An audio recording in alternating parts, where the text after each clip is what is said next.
예, 그 국가인권위원회에서 2015년도 2월 17일 날 대북 전담 활동 제재에 대해서 의결을 전원위원회 입장을 밝힌 거 알고 계시죠? 예, 맞습니다. 그 내용에 하면 북한의 부당한 위협 때문에 그것 때문에 민간단체나 민간인의 정당한 대북 전담 활동을 단속하거나 저지하기 위한 조치를 취해서는 안 된다. 명확하게 의견을 표명했는데 거기에 대해서 참고인이라고 그랬잖아요. 우리 분석관님 의견은 어떠신가요? 예, 저도 이제 2015년 국가인권의 결정 이전에도 이제 국가인권위에서는 그런 취지의 이제 결정을 내린 바가 있었고, 맞습니다. 이게 어떻게 보면은 이런 헌법상 기본권을 어떻게 이제 존중할 것인지, 현실에서 이거 어떻게 이행할 건지 문제인 것 같은데, 그런 인권위의 취지는 이제 그런 걸 잘 감안해서 내린 결정을 생각이 됩니다. 그 인권위원회 그 당시에 보도자료를 배포한 내용에 이렇게 되어 있거든요. 제3국이나 외부 세력이 대한민국 정부에 대해서 국민의 적법한 활동을 통제할 것을 요구하고 이에 불응하면 총격을 가하겠다라고 협박하는 경우에 정부가 해야 할 일은 국민들들어 적법한 활동을 하지 말라고 하는 것이 아니라 협박하는 외부 세력을 억제하거나 응징하기 위한 단호한 조치를 취하는 것이 국민의 생명과 자유를 보호하는 것이다. 그것이 정부의 의무다. 그랬는데 그 점에 대해서는 어떻게 생각하십니까? 예, 저도 개인적으로 인권위 결정에 동의를 합니다. 우리나라도 이제 자유권 규약, 헌법뿐만 아니라 자유권 규약의 당사국이듯이 북한도 자유권 규약의 당사국입니다. 그런 국제법상의 의무를 생각했을 때 북한이 어리면 이제 그런 표현의 자유를 보장할 책임이 있는 것이고, 그걸 우리 정부가 보장할 또 의무가 있다는 생각이 됩니다.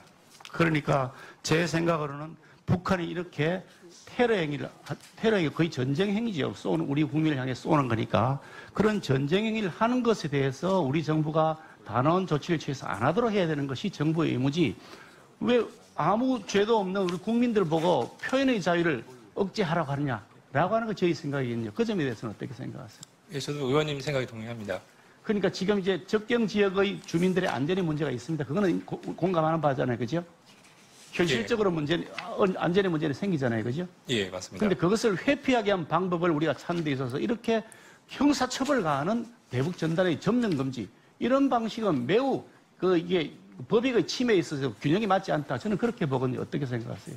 예, 말씀하신 대로 이제 그런 의견은 이제 국내에서뿐만 아니라 이제 휴먼 라이츠 워치 같은 이제 국제 인권 단체에서도 이제 그런 북한의 그런 조치를 오히려 우리 쪽에서 슬기롭게 대처를 해야지, 그걸 단순히 우리 국민의 이런 이제 기본권 행사를 제한하는 방식으로 그걸 하는 것은 그런 이제 인권이라든가 기본권 원칙이 받지 않는다는 이제 그런 입장을 표명하고 있습니다. 제 생각으로는 그러니까 이것을 배포하는 장소를, 그러니까 살포하는 장소를 사전에 공개하지 않는 방법도 있을 수가 있고, 때로 여러 가지 상황이 좋지 않을 때는 그 단체 협조를 구하는 방법도 있을 수 있고, 이렇게 자율적 규제나 다른 대체 방법을 통해서, 우회하는 방법을 통해서 적경지 주민들의 안전을 보장하는 그것이 정부가 해야 될 일이지, 국민의 자유권을 침해하면서 할 일은 아니다. 저는 그렇게 생각하거든요. 그런 대안들에 대해서는 어떻게 생각하세요?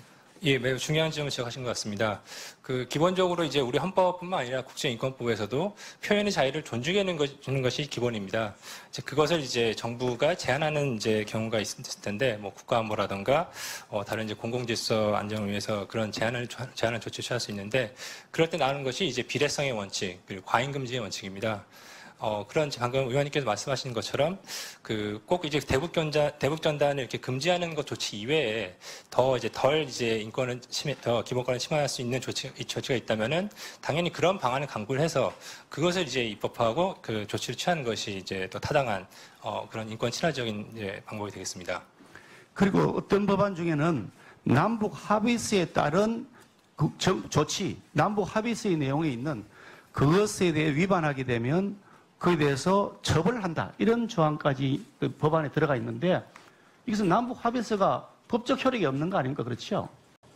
예, 이런 이제 판문점 선언 같은 경우에도 뭐 적어도 현재까지는 이제 그런 이제 남북 합의로서의 그런 비준 절차를 거치지 않은 것으로 이제 알고 있고. 그렇다면 법률적 효력이 없는 것에 대해서 위반했다고 해서 형사처벌하는 것이 법적으로 가능한가요? 정부가 어떤 법률적 효력도 없는 고시를 했다. 그 고시에 법률적 근거도 없고 효력도 없는 고시를 했다 해서 그 고시 위반하는 걸 형사처벌한다. 이게 법적으로 가능한가요? 예, 말씀하신 대로 그게 죄형 법정주의에 이제 위배되는 그런 문제가 발생합니다.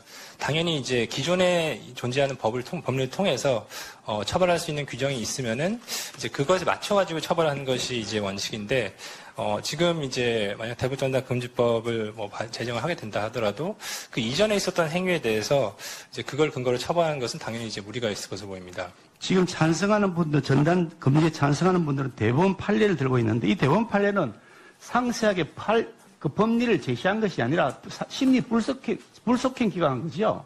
예, 맞습니다. 그러니까 1심 판사, 단독 판사 한 사람이 재판한 겁니다. 의정부에 있는 단독 판사 한 사람이 재판을 했고 항소는 그냥 기각됐고 대법원에서 상세한 심리를 하지 않고 그냥 결론이 맞다라고 하면 심리 불속행 기각을 하잖아요. 그죠? 예, 그 심리 불속행 기각은 1심 판결이 모든 판결 내용이 다 맞다는 것이 아니고 결과가 맞으면 심리 불속행 기각을 하는 것이 대부분이잖아요. 그죠? 예, 아무래도 대법원에서 워낙 사건들을 많이 다루기 때문에 좀 그런 식으로 하는 것을 알고 있습니다. 그러니까 그 1심 판결이 1심 판사, 단독 판사 한 사람의 판결문을 가지고서 마치 모든 법리에 다 적용되는 것처럼 하는 것은 온당하지 않다. 저는 그런 생각을 하는데 그 점에 대해서 한번 말씀해 주시죠. 예, 아무래도 뭐 일단 대북전단금지법이 아직까지 제정된 것은 아니었기 때문에 그게 뭐 이제 헌법재판소라든가 뭐 대법원에서 이렇게 제대로 이제 법률 심사를 받지는 기능이 없었습니다. 그렇기 때문에 의원님께서 말씀하신 것대로 이제 그 의정부 지법의 그 과거 판례가 유일한 이제 판례를 할 수 있는데 그 경우에도 이게 제대로 이제 그 1심 판결을 거의 심리불송행으로 끝냈기 때문에 그에 대한 충분한 법률 검토가 있었는지에 대해서는 저는 좀 의문이 형성이 됩니다. 더구나 이 사건은 민사재판이잖아요. 손해배상 청구를 하는 사건입니다. 그렇죠? 예, 맞습니다. 네. 민사사건의 법리가 형사사건의 법리에 그대로 다 적용되는 것도 아닌 민사배상이 된다고 해서 형사처벌이 대상이 되는 건 아니잖아요. 쉽게 말하면. 그렇죠? 예, 그럼 훨씬 더 엄격한 기준이 요구됩니다. 예, 저도 말씀하신 대로 이제 만약 이전 이제 대북전단금지법이 새로 제정된다면은 그거는 새로이 이제 그런 이제 법원이라던가 그 헌법재판소의 판결 이제 그 결정을 받아야 되지 않을까 이제 그렇게 생각이 됩니다.